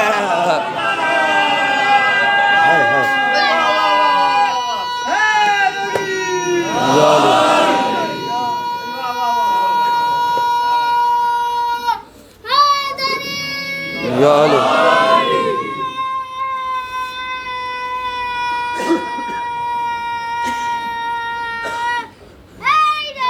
یا علی ایک دفعہ صلوات ہدیہ کریں مل کر باوا سے بلند اللہم صلی علی محمد و آلہ۔ تو اس طریقے سے دربار میں شہزادی نے پروردگار عالم کی حمد کا طریقہ سکھایا۔ اس کے بعد شہزادی نے گواہی دی اشہد ان لا الہ الا اللہ وحدہ لا شریک لہ، میں گواہی دیتی ہوں کہ پروردگار عالم کے علاوہ کوئی معبود نہیں ہے۔ اور اس کے بعد بی بی نے کہا، یہ کلمہ جو ہم پڑھتے ہیں اس کا بی بی نے اصول بتایا، کہ دیکھو کلمہ پڑھتے ہو تو کلمے کی جان اخلاص ہے. اگر کلمہ پڑھتے ہو تو دل کے ساتھ پڑھو, خلوص کے ساتھ پڑھو. بعض لوگ ہوتے ہیں ریاکاری میں, کسی کو دیکھا دیکھی میں مسلمان ہو گئے, نہیں. اگر کلمہ پڑھتے ہو تو اخلاص کے ساتھ پڑھو, خلوص سے پڑھو. دو ہی چیزیں ہیں. دیکھیں انسان یا تو کوئی کام خلوص سے کرتا ہے یا غرور سے کرتا ہے. جو کام غرور سے کرتا ہے وہ کبھی باقی نہیں رہتا, اور جو کام خلوص سے کرتا ہے وہ رہتی زندگی تک اس کا تذکرہ ہوتا رہتا ہے. میں آپ کو مثال دیتا ہوں. امیر المومنین نے 1400 سال پہلے انار دیا تھا, آج تک اس کا تذکرہ ہوتا ہے. کیوں؟ وجہ یہ ہے کہ امیر کائنات نے خلوص سے دیا ہے. واقعہ آپ کے ذہنوں میں ہوگا, شہزادی کونین کے پاس امیر المومنین آئے اور امیر المومنین نے کہا ہے فاطمہ آج علی کا دل چاہتا ہے کہ تم علی سے کچھ مانگو. جناب سیدہ اپنے بابا کی نصیحت کو جانتی تھی. رسول اللہ نے جناب سیدہ سے فرمایا تھا کہ اے فاطمہ تم اپنے شوہر سے کوئی چیز طلب مت کرنا, کچھ مت مانگنا. اور جناب سیدہ نے پوری زندگی امیر المومنین سے کچھ نہیں مانگا. امیر المومنین نے خواہش کی تو جناب سیدہ نے امیر المومنین کے اصرار پر ایک انار مانگ لیا, کہا کہ انار چاہیے. اور وہ علماء بیان کرتے ہیں انار کا موسم نہیں تھا. جناب سیدہ نے طلب کر لیا کہ مجھے انار کھانا ہے. امیر المومنین نکلے, کہاں سے انار لائے؟ معلوم ہوا کہ ایک یہودی کا باغ ہے جس میں انار کے درخت بھی لگے ہوئے ہیں. امیر المومنین گئے, یہودی کے دروازے پر دستک دی. جیسے ہی دستک دی یہودی باہر آیا, پیچھے اس کی زوجہ بھی کھڑی ہوئی تھی.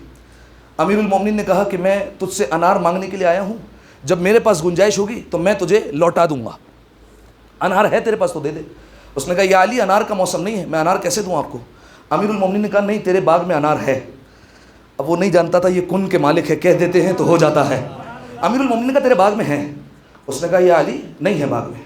امیر المومنین نے کہا تیرے باغ میں ہوگا. اس نے قسم کھا کر کہا میں موسیٰ کا امتی ہو کر کہتا ہوں میرے باغ میں انار نہیں ہے.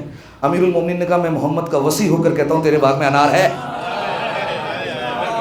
اس نے کہا موسیٰ کا امتی ہو کر کہتا ہوں نہیں ہے. امیر المومنین نے کہا محمد کا وصی ہو کر کہتا ہوں ہے انار تیرے پاس. اتنی دیر میں زوجہ نے اندر سے آواز دی, میں ابھی علی کی صدا پر اندر گئی اور میں نے دیکھا گھر میں انار موجود ہے. میں کلمہ پڑھ رہی ہوں اور مسلمان ہو رہی ہوں. کلمہ پڑھا اور مسلمان ہو گئی. امیر المومنین نے انار لیا اور باہر آئے. اب دیکھیے یہ ہے خلوص. امیر کائنات انار لے کر جا رہے ہیں, دل میں کیا ہے؟ خوش ہیں. کس وجہ سے؟ زوجہ نے پوری زندگی میں ایک فرمائش کی ہے اور میں وہ فرمائش پوری کرنے جا رہا ہوں. جناب امیر کے دل میں یہ ہے کہ آج سیدہ کی فرمائش پوری کروں گا. لیکن جیسے ہی جا رہے ہیں رستے سے صدا آئی, ہے کوئی جو اللہ کے نام پر مجھے انار کھلائے؟ ہے کوئی جو بے موسم میں اللہ کے نام پر مجھے انار دے دے؟ اب وہ علی ہی کیا جو فقیر کو مانگتے ہوئے دیکھے اور عطا نہ کرے. امیر المومنین نے انار کو آدھا کیا, 2 حصے کر دیے اور وہیں پر بیٹھے اس نابینا کو, اس فقیر کو اپنے ہاتھوں سے انار کھلایا. آدھا انار کھلا دیا. امیر المومنین چاہتے تھے یہ آدھا انار اپنی زوجہ کے لیے لے جائیں. اس نے فوراً کہا ہے کوئی جو اللہ کے نام پر اور مجھے آدھا انار کھلا دے؟ ہے کوئی؟ امیر المومنین نے وہ آدھا انار بھی دیا اور وہ بھی کھلا دیا. اب امیر کائنات پلٹ رہے ہیں, گھر کی طرف جا رہے ہیں. دل میں خیال ہے زوجہ نے زندگی میں ایک فرمائش کی تھی, ایک انار مانگا تھا, وہ بھی علی تو نے اللہ کی راہ میں قربان کر دیا. ابھی علی نے گھر میں قدم رکھا تھا, فاطمہ فوراً آگے بڑھی, یا علی میں نے ایک انار مانگا تھا, آپ نے پورا تھال بھجوا دیا ہے. فوراً امیر المومنین نے کہا اے سیدہ وہ میں نے نہیں بھجوایا, اللہ نے بھجوایا ہے. لانے والا کمبر نہیں جبرائیل تھا. ایک دفعہ صلوات پڑھے مل کر آواز بلند, اللہ صلی علی محمد والے امن. جزاکم اللہ. تو شہزادی اس طریقے سے دربار میں حمد کر رہی ہے, پروردگار عالم کی تعریفیں بیان کر رہی ہے. اور شہزادی نے خطبے کے درمیان میں بھی کئی لوگوں کو مخاطب کیا ہے اور کہا ہے کہ میرا ساتھ دو. جیسے انصار کی ایک خاتون تھی جس کا نام تھا قیلہ, 2 نقطے والا کاف ہے. شہزادی نے درمیان میں کہا ہے اے بنو قیلہ, یعنی اے پاکیزہ ماں کے بیٹو, تم میرا ساتھ کیوں نہیں دیتے ہو؟ میں فاطمہ تمہیں اپنی مدد کے لیے پکارتی ہوں لیکن تم میرا ساتھ نہیں دے رہے ہو. اور شہزادی نے ایک عجیب جملہ کہا ہے. جب کوئی ساتھ نہیں دے رہا تھا نا, بی بی نے ایک جملہ کہا ٹھیک ہے تم ساتھ نہیں دیتے ہو نہ دو, کل قیامت میں اللہ کے سامنے مقدمہ رکھوں گی اور اس وقت گواہ کوئی اور نہیں میرا بابا مصطفیٰ ہوگا. پھر کسی میں ہمت نہیں ہوگی کہ میرے بابا کی گواہی کو جھٹلا دے, میرا بابا مصطفیٰ گواہ ہوگا. اور اس کے بعد علماء کہتے ہیں بی بی نے وہاں پر دربار میں زمانے کے امام کو یاد کیا ہے اور کہا یا مہدی ادرکنی, اے مہدی میری مدد کرو. دیکھیے سامعین محترم, شہادت کی شب ہے اور یقیناً تفصیل کے ساتھ مصائب بیان ہونے چاہیے. میں صرف ایک گزارش کرتا ہوں اور آغا وحید خراسانی کا ایک پیغام آپ تک پہنچاتا ہوں. آغا وحید خراسانی کا ایک تو پہلے تو ایک ان کے آپ کے جو ہے وہ حوصلہ افزائی کے لیے میں جملہ کہہ دوں. وہ کہتے تھے کہ جناب سیدہ کی مجلس میں ہر کوئی نہیں آ سکتا, اپنے الفاظ میں کہہ رہا ہوں, وہی آتا ہے جیسے فاطمہ اجازت دیتی ہے, وہی آ کر بیٹھتا ہے, وہی مجلس میں آتا ہے, وہی فاطمہ کے نام پر آنسو آتا ہے اور کسی میں مجال نہیں ہے کہ فاطمہ کی مجلس میں آ گئے. اور کہا کہ جب آپ اس فرش پر آ کر بیٹھتے ہیں تو اپنی قدر کو محسوس کریں, اپنی اہمیت کو پہچانیں کہ آپ کون ہیں, آپ اپنی قدر اپنی ویلیو کو خود پہچانیں کہ آپ ہیں کون. اور ایک مثال دیتے ہیں کہ فرض کرو اگر بالفرض کسی کی والدہ کا انتقال ہو جائے, جس کی مائیں زندہ ہیں خدا ان کا سایہ سلامت رکھے, اور جن کی مائیں نہیں ہیں خدا ان کے درجات کو بلند فرمائے. کہا تصور کرو تمہاری ماں دنیا سے چلی گئی. کہا تمہاری ماں کو گزرے ہوئے ایک عرصہ ہوا. کہا تمہیں پتہ چلے اچانک سے تمہیں خبر موصول ہو کہ فلاں جگہ پر تمہارے ماں کے نام کی مجلس ہے, تم وہاں پر جاؤ گے یا نہیں جاؤ گے؟ بالکل جائیں گے. کہا وہاں پر پہنچو گے تو پہلے پوچھو گے کس نے مجلس کی ہے؟ کہا فلاں بندے نے مجلس کی ہے تمہاری ماں کے لیے. کہا تم اس بندے کو جب دیکھو گے پوری زندگی تم اس بندے کو نہیں بھلا سکو گے کہ اس بندے نے میری ماں کے نام پر مجلس منعقد کی تھی. کہا ذرا سوچو اگر سیدوں کی ماں کی مجلس کرو, تم اماموں کے نام کی مجلس کرو, تو کیا ایسا ہو سکتا ہے کہ زمانے کے امام تمہیں بھول جائے؟ یہ جو منعقد کر رہا ہے ان کے لیے بھی ہے, جو مجلس میں آ رہے ہیں ان کے لیے بھی ہے. اور اس کے بعد پھر دوسرا جملہ کہتے ہیں, وہ آغا وحید خراسانی نے دوسرا جملہ کہا کہ یاد رکھنا آخری دور ہے اور بڑا پرآشوب دور ہے. آپ جانتے ہیں کہ آج کس طریقے کے حالات ہیں کہ ہم جناب سیدہ کے قاتلوں کا نام تک نہیں لے سکتے, نہیں بتایا جا سکتا ممبروں سے. آغا وحید خراسانی کہتے ہیں یہ ذمہ داری ماں باپ کی ہے. اگر انہوں نے اپنے بچوں کو جناب سیدہ کے قاتلوں کا نام نہیں بتایا تو آغا وحید خراسانی اتنا بڑا مرجع ہے, کہا میں ضمانت کے ساتھ کہتا ہوں کہ اس نے سیدہ کے ساتھ خیانت کی ہے جو اپنے بچوں کو جناب سیدہ کے قاتل کا نام نہیں بتاتا.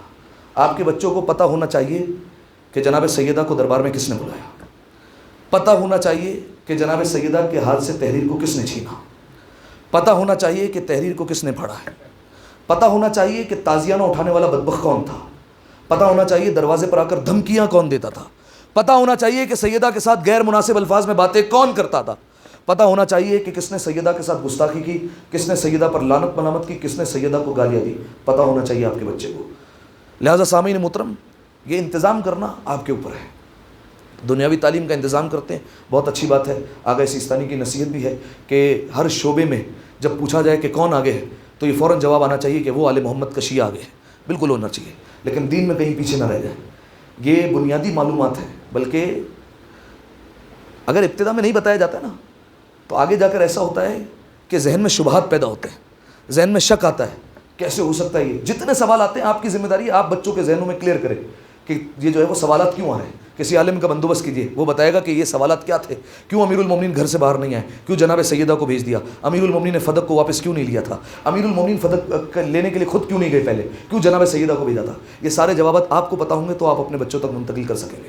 اگر نہیں بتائیں گے کل ذہنوں میں شک آئیں گے, شک آئے گا تو ہو سکتا ہے خدا نخواستہ کہیں آپ کے بچے جناب سیدہ کے مصائب کا انکار کریں. اور علماء کا متفقہ طور پر فیصلہ ہے جس نے جناب سیدہ کے مصائب کا انکار کر دیا وہ شیعہ نہیں ہے, باہر ہے شیعت سے, اس کا کوئی تعلق نہیں ہے شیعت سے. لہٰذا سامعین محترم یہ ساری کی ساری باتیں جتنے مظالم ہوئے بی بی پر آپ کو بھی پتہ ہونا چاہیے, آپ کے بچوں کو بھی پتہ ہونا چاہیے. اور سامعین محترم آج تو شہادت ہے, یقیناً کوئی گریز دینے کی مجھے ضرورت نہیں ہے اور رب دینے کی ضرورت نہیں ہے. آج فقط رونے کے لیے ایک ہی جملہ کافی ہے کہ آج زینب یتیم ہو رہی ہے, آج یہی کافی, اس سے بڑھ کر کیا کہا جائے. اور سامعین محترم دیکھیے ماں باپ کے لیے بچوں سے بڑھ کر کیا غم ہوتا ہے. ماں باپ بچوں کے لیے کتنا تڑپ جاتے ہیں, اور خصوصاً وہ بچہ اگر چھوٹا ہو تو بہت زیادہ تڑپ جاتے ہیں. میں ایک حکایت رکھوں آپ کے سامنے, اسی میں آپ کی صدائیں بلند ہوں گی اور منزل مصائب پر چلے جاؤں گا. جناب علی اصغر کے ذریعے سے میں آ رہا ہوں بی بی فاطمہ کے مصائب تک. آپ جانتے ہیں ایران کے ایک بہت بڑے خطیب تھے, وہ ایک دفعہ مصائب پڑھا کرتے تھے, پورے ایران میں ان کی شہرت تھی.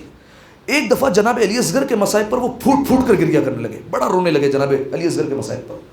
لوگوں نے پوچھا کیا بات ہے؟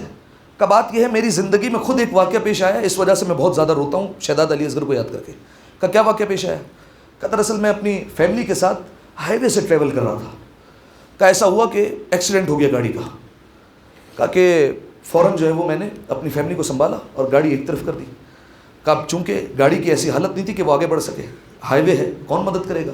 کہا میں گاڑی سے باہر آ کر کھڑا ہو گیا اور میں گاڑیوں کو ہاتھ دیتا رہا, دوسری گاڑیوں کو روکتا رہا, کوئی نہیں رکا میری مدد کے لیے. ساری گاڑیاں گزرتی جا رہی ہیں, کوئی مدد کے لیے رک ہی نہیں رہا. کہا جب آدھا گھنٹہ ہو گیا, پونا گھنٹہ ہو گیا, 1 گھنٹہ ہو گیا, کھڑا رہا میں, کوئی مدد کے لیے نہیں رکتا ہے. کہا میرے ذہن میں خیال آیا, میں گاڑی کے قریب گیا, میری نظر اپنے بچے پر پڑ گئی. 6 مہینے کا بچہ تھا. کہا میں نے بچے کو لیا ہاتھوں پہ اور بچوں کو لے کر ہائی وے پر آ کر کھڑا ہو گیا. شہزادی آپ کو اجر عطا فرمائے، اور جن کی آواز بلند ہوئی ہے ان تک میرا سلام۔ کہا میں بچہ لے کر ہاتھوں پہ کھڑا ہو گیا، کہا میں نے کسی کو کچھ بھی نہیں کہا، کہا نا میں نے کسی کو ہاتھ دیا روکنے کے لیے، کہا بھی میں نے کسی کو کچھ کہا ہی نہیں تھا۔ ایک گاڑی رکی، پھر دوسری گاڑی رکی، پھر تیسری گاڑی رکی، ایک گاڑیوں کی قطار لگ گئی۔ ہر ایک آ کر باہر آ کر پوچھتا تھا خیریت تو ہے؟ بچے کو کیا ہوا ہے تمہارے؟ بچہ تو خیریت سے ہے، کیا ہو گیا ہے؟ کہا میرا فوراً ذہن علی اصغر پر گیا، میں نے وہیں سے کربلا کا رخ کیا اور میں نے حسین کو سلام کیا، اے مولا آپ کی غربت کو ہمارا سلام ہو۔ مولا علی اصغر کے بارے میں آپ سے کسی نے نہیں پوچھا ہے عزیزو، بس میں یہی جملہ کہتا ہوں، فاطمہ سے بھی کسی نے محسن کے بارے میں نہیں پوچھا تھا۔ اجرکم اللہ، اجرکم الزہرا۔ شہزادی کوئی غم نہ دے، بس عزادارو اپنی صداؤں کو بلند کیجیے گا، آج رونے میں تکلف نہیں کیجیے گا۔ میں ایک جملہ کہتا ہوں آپ کے حوصلے کے لیے تاکہ آپ آج کھل کر رو سکیں۔ دیکھیے ایک بہت بڑے عالم کا جملہ ہے کہ جب بھی کسی امام کی مجلس ہوتی ہے تو وہ امام اپنی مجلس میں ضرور آتا ہے، لیکن وہ کہتے ہیں کہ جب بھی سیدہ کی مجلس ہوتی ہے تو 12 امام آتے ہیں۔ یقیناً آج مجلس میں کئی رسول اللہ بیٹھے ہوئے ہوں گے، کئی امیر کائنات ہوں گے، کئی حسین مظلوم بھی ہوں گے، اپنی ماں کا پرسہ لینے کے لیے آئے ہوں گے۔ عزادارو آج رونے میں تکلف نہ کیجیے گا، بس عزادارو اب سنیں گے نا کہ جناب محسن کی شہادت کس طریقے سے ہوئی ہے، کس طریقے سے جناب محسن اس دنیا سے گئے۔ جانتے ہیں عزادارو، جب کوئی بدبخت خلافت پر بیٹھ گیا، اس نے کنفس کو روانہ کیا۔ ابھی میں بتاؤں گا کنفس کون ہے۔ کنفس کو روانہ کیا، کہا جاؤ علی کو جا کر بلا کر لے آؤ۔ امیر المومنین کے دروازے پر آیا اور کہنے لگا خلیفۃ المسلمین نے آپ کو بلایا ہے۔ ذرا سوچیے علی کے دل پر کیا گزری ہوگی، ابھی کچھ دن پہلے رسول اللہ نے مجھے مولا بنایا ہے اور یہ جھوٹ باندھ رہے ہیں۔ کہا تمہیں کیا ہو گیا ہے، رسول اللہ پر اتنا جلدی جھوٹ باندھ دیا؟ کہا کہ وہ فوراً چلا گیا وہاں سے۔ جیسے ہی گیا نا تو وہ جو تخت پر بیٹھا تھا وہ تو خاموش ہو گیا، لیکن ایک بدبخت تھا، اسے سکون نہیں ملا۔ اس نے اپنے ساتھ کچھ لوگوں کو لیا اور کہا چلو دروازہ فاطمہ پر۔ لیکن عزادارو جانتے وہ خالی ہاتھ نہیں گیا، وہ اپنے ہاتھوں میں لکڑیاں اور آگ اٹھا کر لے کر گیا ہے، فاطمہ زہرا کے دروازے پر آیا ہے۔ عزادارو جانتے ہیں اس نے آ کر سب سے پہلے کہا علی کو باہر بھیجو۔ امیر المومنین آنے لگے تھے، جناب سیدہ نے واپس کیا، اے علی آپ واپس جائیے، ابھی میں آپ کو حکم دیتی ہوں آپ واپس چلے جائیں۔ امیر المومنین چلے گئے، جناب سیدہ آئیں، جیسے ہی آئی نا کہا علی کو باہر بھیجو۔ جناب سیدہ نے کہا علی باہر نہیں آئیں گے۔ عزادارو سنیں گے، جس دروازے کو رسول آہستہ آہستہ بجاتے تھے اس دروازے پر مسلمانوں نے زور زور سے ہاتھ مارا ہے، دروازے کو زور زور سے پیٹتے جاتے ہیں اور کہتے جاتے ہیں علی کو باہر نکالو، علی کو باہر بھیجو۔ ایک مرتبہ جب جناب سیدہ نے کہا علی باہر نہیں آئیں گے، اس بدبخت نے کہا اگر علی باہر نہ آئے میں گھر والوں کو گھر سمیت آگ لگا دوں گا۔ عزادارو یہ جملہ جب کسی نے سنا نا فوراً کہا ارے تو اس گھر کو آگ لگائے گا جس میں رسول کی بیٹی رہتی ہے، جس میں حسن اور حسین رہتے ہیں؟ کہتا ہے وہ ان اگر رہتے ہیں تو رہا کرے۔ جناب سیدہ کے دل پر کیا گزری ہوگی، جناب سیدہ نے یہ سنا تڑپ گئی۔ جناب سیدہ نے کہا ارے میرے بابا کو بھی گزرے ہوئے کتنے دن ہوئے ہیں، ارے تم یہ کیا سلوک کر رہے ہو؟ عزادارو ایک جملہ پڑھنے لگا ہوں، آپ کے اوپر ہے جیسے سنتے ہیں، لیکن کیسا توہین بھرا جملہ ہے۔ وہ کہتا ہے دعی ان کہ یا فاطمہ ہو مقاتل نساء، اے فاطمہ یہ احمقوں جیسی باتیں کرنا بند کرو۔ اجرکم اللہ، اجرکم الزہرا۔ عزادارو فاطمہ زہرا سے کہا گیا کہ یہ احمقوں جیسی باتیں کرنا بند کرو۔ سیدہ کے دل پر کیا گزری ہوگی؟ ہاں یہی حق ہے، اپنے چہروں پر ہاتھ مارتے رہیے گا، کیونکہ اگر چہروں پر ہاتھ ماریں گے تو آپ کو یاد آئے گا اسی چہرے پر سیدہ کو تماچا بھی لگا ہے۔ سینے پر ہاتھ ماریں گے تو یاد کیجئے گا سیدہ کے سینے میں کیل پیوست ہوئی تھی، یہ یاد کر کے روتے آئیے گا۔ عزادارو گریے کو بلند کیجئے گا، اور جسے ان مصائب پر بھی رونا نہ آئے نظروں کو جھکانا اور شہزادی سے 2 آنسوؤں کی بھیک مانگنا کہ ہمیں آنسوؤں کی خیرات عطا کر دے۔ اجرکم اللہ، اجرکم الزہرا۔ بس عزادارو اس بدبخت نے ایک اور لعین کو، شام والے کو خط لکھا ہے اور اس خط میں سب کچھ بتایا کہ ہم نے دروازہ فاطمہ پر کیا کیا۔ وہ کہتا ہے جب ہم دروازہ فاطمہ پر آئے اور ہم نے علی کو باہر بلایا تو علی باہر نہیں آئے، فاطمہ نے علی کو آنے سے روک دیا۔ کہتا ہے وَأَخَذَتِ النَّارُ بِالْخَشَبِ الْبَابِ، کہتا ہے ہم نے دروازہ فاطمہ پر لکڑیاں جمع کرنا شروع کی اور دروازے پر ایک مرتبہ آگ لگا دی۔ اس کے بعد کہتا ہے وَرَقَلْتُ الْبَابِ، میں نے دروازے کو لات ماری۔ عزادارو دروازے کے پیچھے سیدہ ہے، عزادارو سیدہ دروازے کے پیچھے آ گئی، مسلمان اس دروازے کو لات مار رہے ہیں جس پر رسول کھڑے ہو کر احترام کرتے تھے۔ اجرکم اللہ، دروازے کو لات ماری گئی۔ عزادارو جیسے ہی دروازے کو لات ماری گئی نا، بی بی نے فوراً فریاد کرنا شروع کی، یا ابتا اہاکذا یفعل بحبیبتک، اے بابا یہ آپ کی بچی کے ساتھ کیا کیا جا رہا ہے؟ وہ لعین خود کہتا ہے کہ جب سیدہ یہ فریاد کر رہی تھی نا، میرا دل تھوڑا سا نرم ہوا فاطمہ کے لیے. کہتا ہے میں پیچھے ہٹا، لیکن کہتا ہے میرے دل میں بغض علی غالب آ گیا. کہتا ہے میں پھر آگے بڑھا. عزادارو ایک لفظ سن لیں، بڑا روئیں گے. ایک لفظ ہے اسرا. اسرا کسے کہتے ہیں؟ اسرا کہتے ہیں کسی چیز کو اتنا زور سے دبانا کہ گویا اس کو نچوڑ ڈالنا. اب سنیں گے، وہ کہتا ہے بغض علی غالب آیا، وَأَسَرْتُهَا عَلَى وَرَاءِ الْبَابِ، میں نے سیدہ کو دروازے کے پیچھے ایسے دبایا جیسے کسی چیز کو نچوڑا جاتا ہے. مجھے سیدہ کی پسلیاں ٹوٹنے کی آواز آئی. اجرکم اللہ، اجرکم الزہرا. یہی حق ہے صداؤں کو بلند کرنا، ماتم کرتے آنا. ایک جملہ پڑھ دوں، سیدہ کی پسلیاں ٹوٹ گئی. نہ جانے سیدہ سانس کیسے لیتی ہوگی. میں نے علماء سے سنا ہے، امام موسی کاظم کہتے ہیں اگر اس وقت مدینہ میں شور نہ ہوتا تو سیدہ کی پسلیاں ٹوٹنے کی آواز سارا مدینہ سنتا. سارے مدینے کو آواز سنائی دیتی ہے. سیدہ کی پسلیاں ٹوٹی. سیدہ نے آواز دے کر کہا، فضا میرا محسن، میرا محسن شہید ہو گیا. بس عزادارو، جناب سیدہ بیٹھ گئی. اچھا آپ جانتے ہیں نا، جب کئی لوگ دروازے کو باہر سے دھکا دے رہے ہوں تو اندر سے ایک شخص بند کرتا ہے. جناب سیدہ نے بھی دروازے کو پکڑ کر رکھا تھا. آپ جانتے ہیں سیدہ کا ہاتھ کیسے چھوٹا؟ ایک بدبخت کہتے ہیں میں نے دیکھا سیدہ نے بڑی مضبوطی سے دروازے کو پکڑا. کہتے ہیں میں نے اپنے سامان سے تازیانہ نکالا، سیدہ کے ہاتھوں پر تازیانہ مارتا جاتا تھا. سیدہ کا بازو ٹوٹ گیا. عزادارو سیدہ آخری وقت تک سیدھے ہاتھ سے تسبیح نہیں پڑھ سکتی تھی. اجرکم اللہ، اجرکم الزہرا. شہزادی کوئی غم نہ دے، یہی حق ہے رونے کا. صدائے بلند کرتے آئے، شب شہادت ہے آج. بس یہی سوچے حسنین یتیم ہو گئے اور فاطمہ ہماری روحانی ماں ہے. اپنی ماں کو تصور کرتے جائیں، روتے جائیں. بس عزادارو جانتے ہیں جناب سیدہ زمین پر بیٹھی ہوئی ہے، گریہ کر رہی ہے، درد میں مبتلا ہے. اب ہم سنتے ہیں نا سیدہ کو تماچا لگا. اب میں بتاؤں کیسے تماچا لگا. کل کہہ چکا ہوں کربلا اور مدینہ میں یہی فرق ہے. کربلا میں ماؤں کے سامنے بیٹوں کو مارا گیا اور مدینہ میں بیٹے دیکھتے رہے، ماؤں کو تماچے لگتے رہے. بس عزادارو آپ جانتے ہیں نا سیدہ کو کس طریقے سے تماچا لگا. ایک تماچا نہیں لگا ہے. پہلے ایک تماچا بتاتا ہوں پھر دوسرا تماچا بتاتا ہوں. جانتے ہیں امام حسن علیہ السلام جب بھی مغیرہ کو دیکھتے ہیں، اگر دل پر چوٹ لگے ہائے ضرور کہنا. مغیرہ کو دیکھتے تھے نا، مغیرہ کو کہتے تھے قد لطمت وجہ امی حتی ادبیتہا، ارے تو وہی بدبخت ہے نا جس نے میری ماں کو اتنی زور سے تماچا مارا تھا کہ میری ماں کے چہرے سے خون جاری ہو گیا تھا.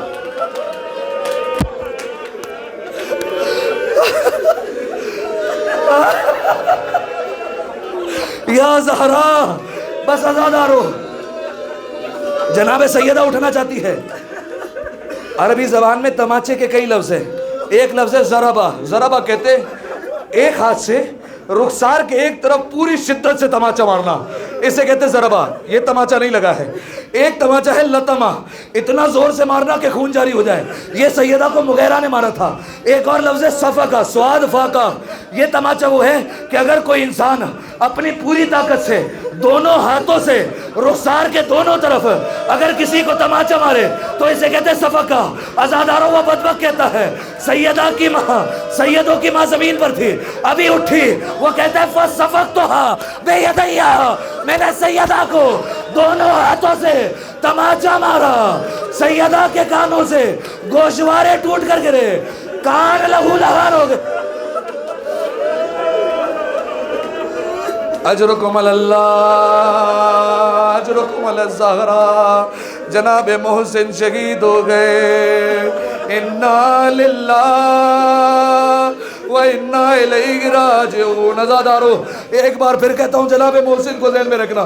اِنَّا لِلَّهِ وَإِنَّا إِلَيْهِ رَاجِعُونَ. عزادارو جناب سیدہ زمین پر گر گئی. عزاداروں روایت کے جملے ہیں، ایک اور سخت جملہ سنیے، اگر سینے میں دل گئے تو ہائے کر کے ضرور رونا. جناب سیدہ زمین پر ہے، سیدہ کے اوپر دروازہ گئے.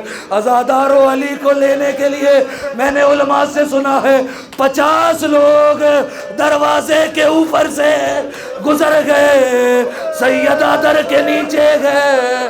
عزاداروں سیدہ کہتی رہی یا علی یا علی. عزاداروں جناب سیدہ کو کچھ دیر بعد افاقہ ہوا.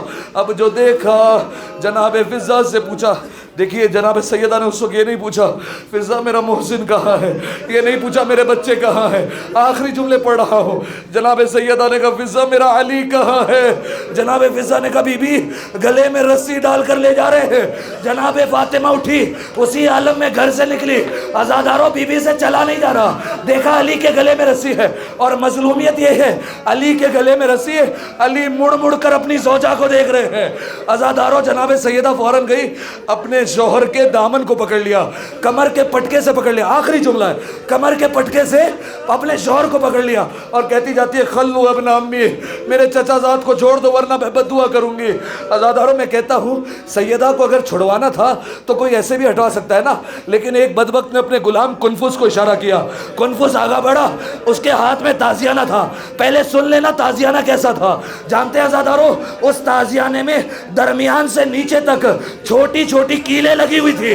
اس نے تازیانہ سیدہ کے بازو پر مارا، تازیانہ لپٹ گیا. ارے سیدہ کے ہاتھوں سے خون جاری ہوا، اسی لیے علی چیخ مار کر روئے تھے. ارے میں نے سیدہ کے ہاتھ پر تازیانے کا نشان دیکھا. میں کہوں گا بی بی یہ آپ کا مقدر، آپ کو کچھ تازیانے بڑھے. ہائے آپ کی بیٹی کربلا سے کوفہ، کوفہ سے شام تازیانے کھاتی رہی. عزاداروں خواتین میں تابوت نکلے گا. میں خواتین کو ہاتھ جوڑ کر کہتا ہوں ذرا شہزادی کا تابوت آرام سے اٹھانا. اس بی بی کی پسلیاں ٹوٹ چکی ہے، بازو ٹوٹ چکا ہے. ابراہیم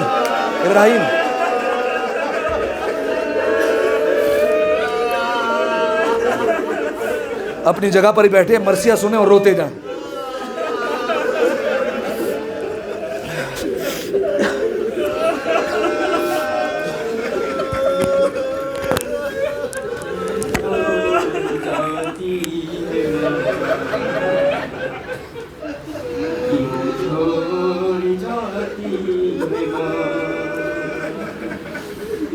کیوں چھوڑ جاتی ہے ماں، کیوں چھوڑ جاتی ہے ماں. انگلی پکڑ کے چلایا سینے سے اپنے لگایا. 3 سالوں میں تم نے بہت کچھ سکھایا. ماں سے بچھڑ کے جیتے ہیں کیسے، کیا یہ سکھاتی ہے ماں. کیوں چھوڑ جاتی ہے ماں،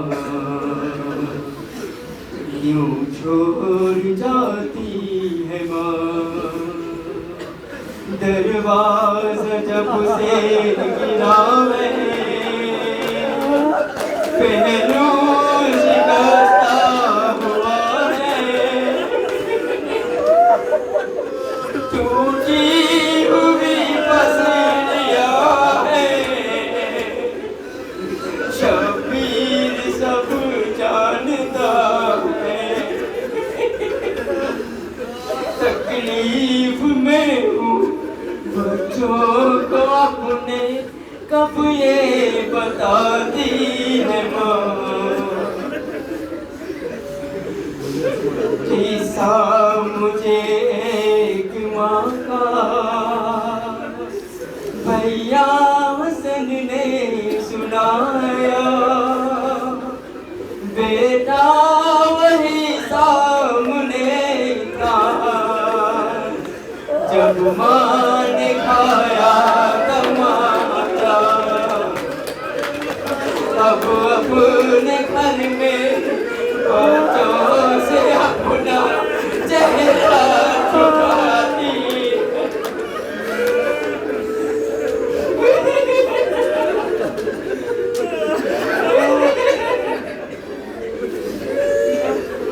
جب سے لگاتا سیانا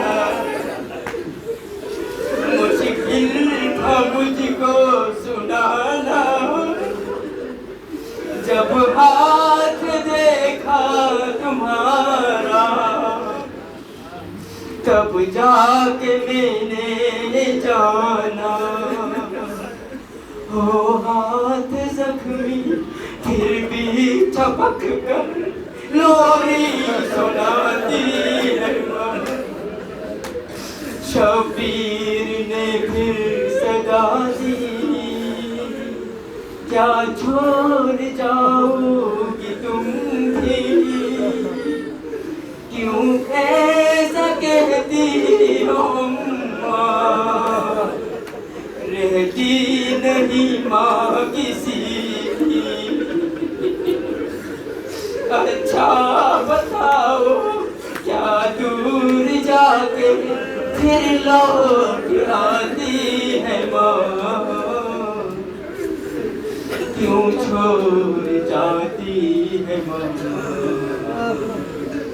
کیوں چھوڑ جاتی ہے ماں سنیں کیا چاہتا ماں نے کہا پھر یہ شبیر سے ہر ماں تو آتی نہیں لوٹ کے میرے دل میرے نور نظر صحرا کا اب تم سے وعدہ ہے یہ جب تم بلاؤ گے آئے گی ماں سینے سے تم کو لگائے گی ماں ایک روز ایسا بھی آیا تھا فاطمہ کا جنازہ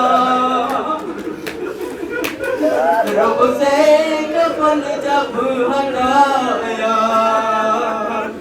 شبیر نے ماں سے پوچھا زیرے کفن کی آواز سن کر آنسو بہاتی ہے ماں کیوں چھوڑ جاتی ہے ماں کیوں چھوڑ جاتی ہے ماں زہرا کی تربت پہ جا کر دیکھا علی نے اکثر شبیر لپٹے ہوئے ہیں کہتے ہیں اماں چلو گھر اگر تم جانتی ہو سوتا ہوں میں جب مجھ کو سلاتی ہے ماں